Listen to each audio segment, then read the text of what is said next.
சிவாய நமக. இன்றைக்கி நம்ம அபிராமி அந்தாதி நம்ம ஏன் படிக்கணும், அது படிக்கிறதுனால நம்மளுக்கு என்ன நன்மைகள் ஏற்படும் அப்படிங்கிறத இன்றைக்கி பார்க்கலாம்.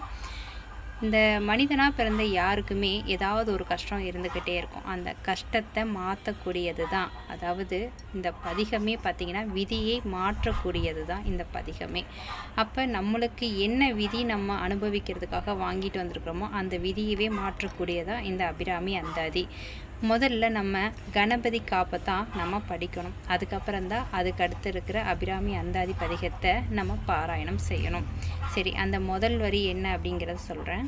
ஆரமர் கொன்றையும் செண்பக மாலையும் சாத்தும் தில்லை ஊரார் தம் பாகத்துமை மைந்தனே, உலகேலும் பெற்ற சீர் அபிராமி அந்தாதி எப்போதும் என் சிந்தையுள்ளே, காரமர் மேனி கணபதியே நிற்க கட்டுரையே.